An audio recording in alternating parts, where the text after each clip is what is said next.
Hello students, I hope you all will be good at your places, and as you know, in last video we started the chapter 25, property of angles and lines, and I told you about adjacent angle, linear adjacent angle and the vertically opposite angle and their property.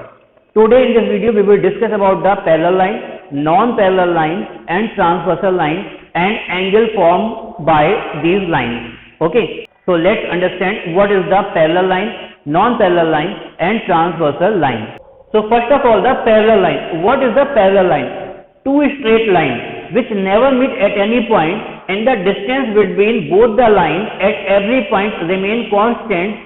These type of lines are called the parallel line. You can see here AB and CD. Both are parallel line and they are not meeting at any point.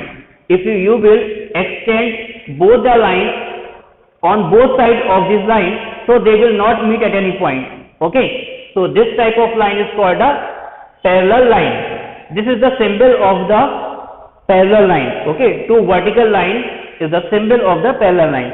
So we can say AB is parallel to CD. Okay. Now non-parallel line, as you can see here, they are straight but they are not parallel because the distance between both the lines is not same. So these type of line are called the non-parallel line. Now the transversal line. What is the transversal line? When a line or line segment intersects two or more than two lines together is called a transversal line.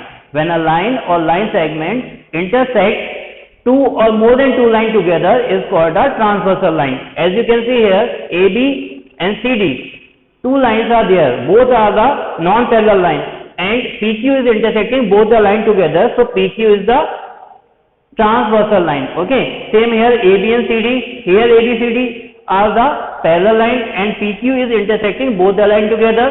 So PQ is the transversal line. One more important thing, that whenever a line or line segment intersects two lines together, some angles are formed by the transversal line. You can see here one angle is there. Suppose this is the angle 1, okay, and this is angle 2 and this is angle 3 and this angle 4. Okay, same,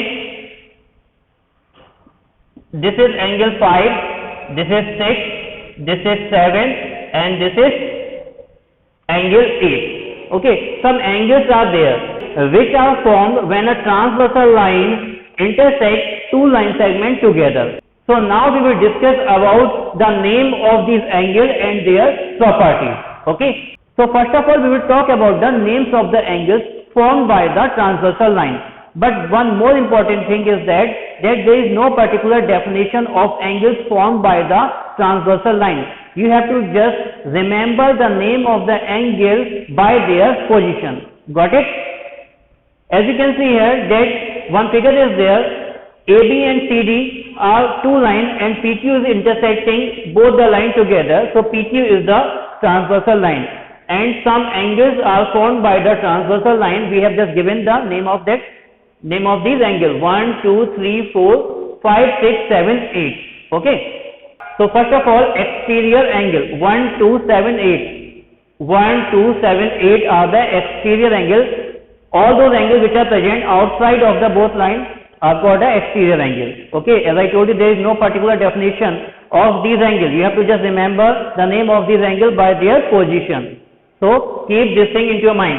After that, interior angle, all those angles which are present between the lines 3, 4, 5, 6 interior angles. Now the exterior alternate angle. I told you what is the exterior.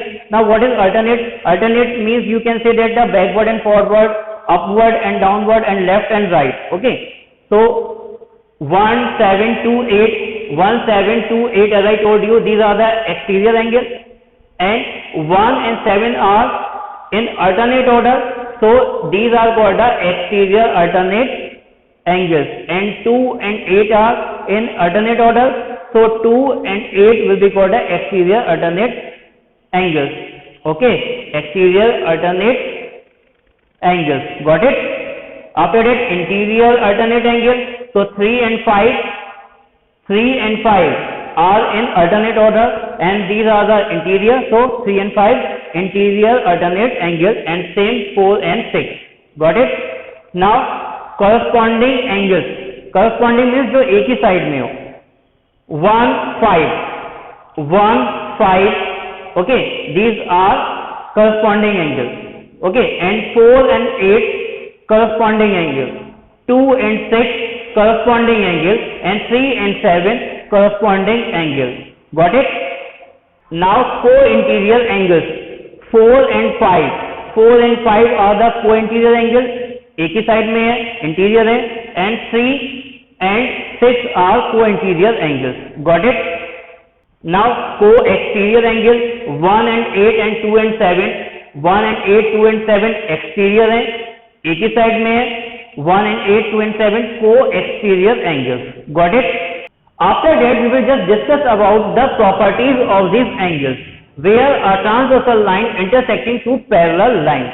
Here, AB and CD are the non-parallel line, and we were just discussing about the name of the angles. Okay, as you can see here that PQ is intersecting two parallel lines AB and CD, and some angles are there because of this transversal line. 1, 2, 3, 4, 5, 6, 7, 8, and I have told you the name of this angle. So now let's understand the properties of this angle. First, exterior alternate angles are equal. Exterior alternate angles are equal means 1 is equal to 7. 1 is equal to 7. Exterior alternate angle. Okay. This angle will be equal to this, and this angle will be equal to this. Second, interior alternate angle will be equal means angle 3 will be equal to 5 and angle 4 will be equal to 6. Now third, corresponding angles are equal. 1 and 5 will be equal, 2 and 6 will be equal, and 3 and 7 will be equal, and 4 and 8 will be equal. Okay. Now fourth, co-interior angles are supplementary angle. I told you what is the supplementary angle. If the sum of two angles is 180 degree, will be called a supplementary angle. So 4 and 5 will be the supplementary angle because the sum of these two angles will be the 180, and same 3 and 6 will be the supplementary angles. Got it? After that, co-exterior angles are the supplementary angle. As you can see here, 1 and 8 are the co-exterior angles, and the sum of both the angles is 180 degrees. So 1 and 8 are the co-exterior supplementary angle, and same 2 and 7 are co-exterior supplementary angles. So these were some properties which I told you when a line intersects two or more than two parallel or non-parallel lines. In next video we will just solve the exercise of this chapter. Till then you just keep practicing. Thank you.